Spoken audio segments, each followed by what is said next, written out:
Mr. Speaker, allow me at the outset to, first of all, thank the party leader of the Jubilee Coalition, His Excellency President Honorably Kenyatta, for nominating me and the party members for endorsing me to take over this challenging office.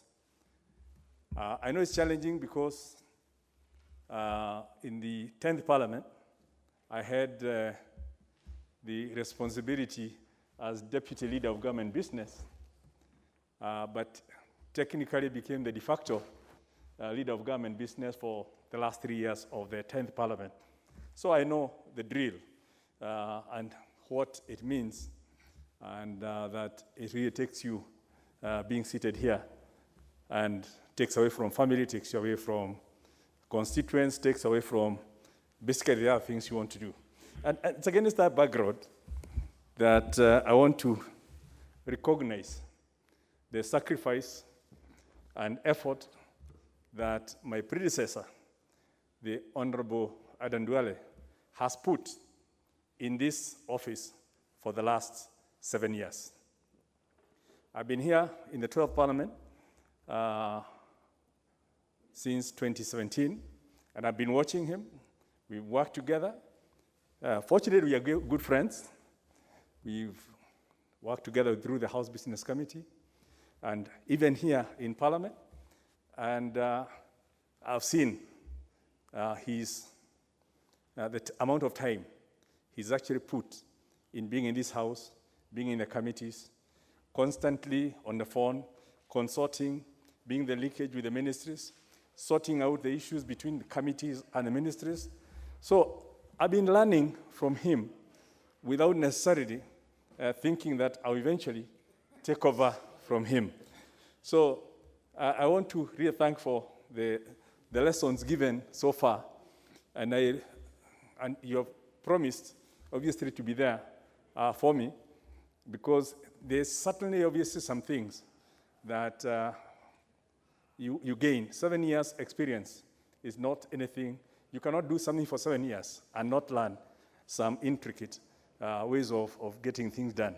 So I really want to have on record my personal appreciation, and His Excellency President also did express the party appreciation, and would like to have it on the Hansard, the appreciation of the Jubilee Coalition for the work that the Honorable Duale has put over the last 7 years. And I know the people of Garissa Town constituency may not have appreciated what you do in the House, because it's like, how does it translate to issues on the ground?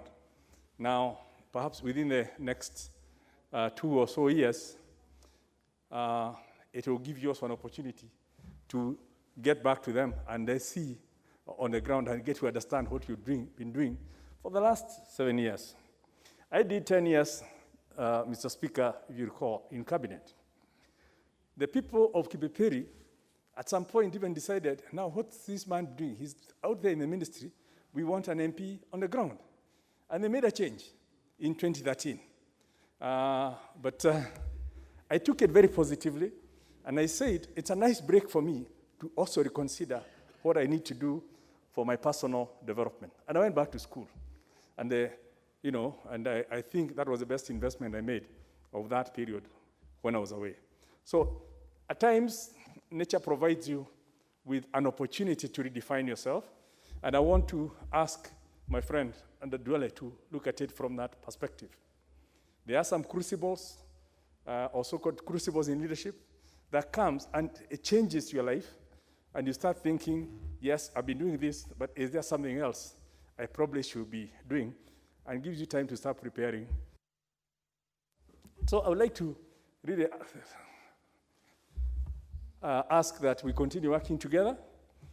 We bring the unification of this country together, the unity of our party, working together with our colleagues from the minority party for the better good of the Kenyan people, and to at least also shape up these 12 parliament so that we can say that the investment over the next 7 years, plus what we're going to invest now, will make the 13th parliament look at the 12th parliament as the one that really set the standard for the future.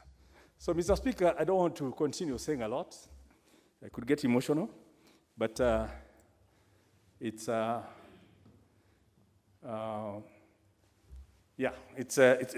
good thing to do, and I'm also happy that we've actually done it through this formal process, this being the first handover of the majority party, and I hope that we will have set the pace for what will happen in the future. Thank you, Mr. Speaker, and once again, thank you, Honorable Duale, for what you've done and the continued friendship we're going to enjoy as we work together for the Kenyan people.